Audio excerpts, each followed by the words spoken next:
Welcome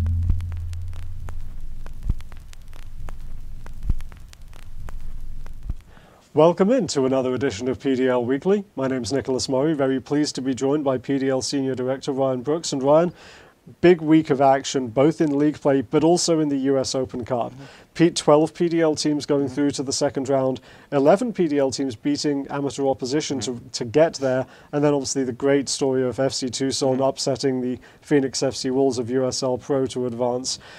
Amazing job by all of the teams across the country. Yeah, 12 teams going through was unbelievable. You know, we had 9 teams last year, 12 teams this year, so we couldn't be more happy about those results. Some really standout performances individually as well as the team performances, with David Gino scoring 4 goals for the Sounders FC U23s in their 5-1 win against Doxa Italia.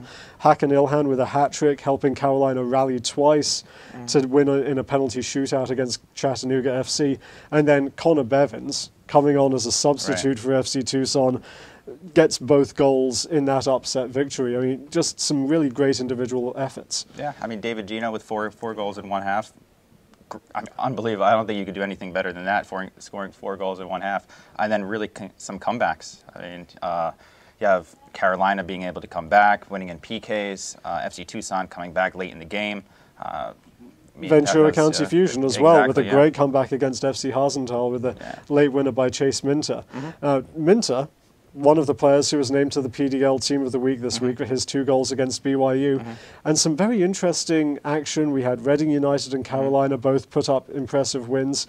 And we have Mario Pinto Neto getting Player of the Week honours after his hat-trick against the Westchester Flames. Yeah, Reading played really well. They've had obviously a good last 2 games. You know, winning 8-0 versus Westchester, and you know, getting Player of the Week honors for their team. So he had an impressive performance, and you know, Reading is obviously hoping to have that going forward into the next Open Cup game on Tuesday. Chance to go for their 6th playoff place in a row. So very impressive from Reading. You were down in South Florida, get to see the Southwest Florida Adrenaline open their season, and they took a 5-1 win against Schultz Academy. I'm sure that's a great start for them and a good way to start their inaugural season. Yeah, they had a great atmosphere there. They had about 600 fans, great family environment, and obviously a win to top it off. That was an impressive night for them.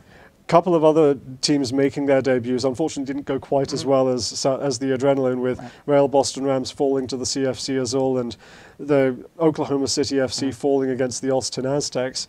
Good win for the Aztecs, though, because they had to come back late. I think Oklahoma City might be able to make some noise this year in that Mid-South division. Yeah, I think there's a lot of talent down there, and to have 1,300 fans for Oklahoma for their season opener was an impressive thing, and I was very pleased to see that.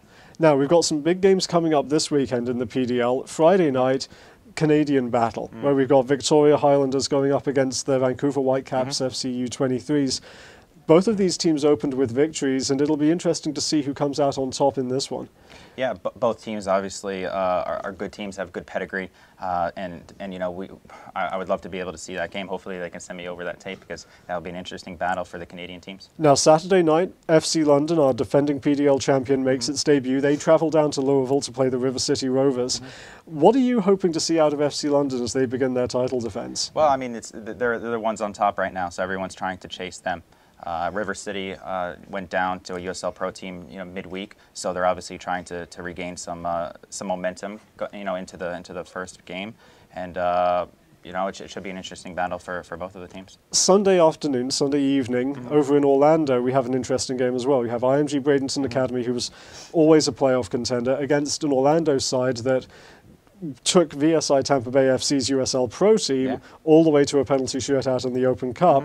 They're the defending Southern Conference champions. I think that's going to be a really good game for fans to go out and see. Yeah, I completely agree. You have, I watched the Orlando City team play the midweek game for VSI versus their USL Pro team, and they did really well. You know, hung in there. It was 1-0 at half that they were down. Hung in there, hung in there, hung in there. Obviously, the VSI had some chances to obviously put the game away. But Orlando hung around, and they're just obviously establishing themselves. They got the college guys that are coming in, so they really haven't had too many training sessions. And I'm really excited for them, and being able to, hopefully I'll be able to go watch that game. And you know, there's an ex-player of mine, Tom Skelly, was in the lineup. He came in the 52nd minute, so I'm pretty stoked to see him play. Now, all of the action this weekend, we will have updates throughout the weekend on Twitter. You can follow us at USLPDL. We'll also have game previews, game recaps on the PDL website, and you can also follow us on Facebook for updates after each game night.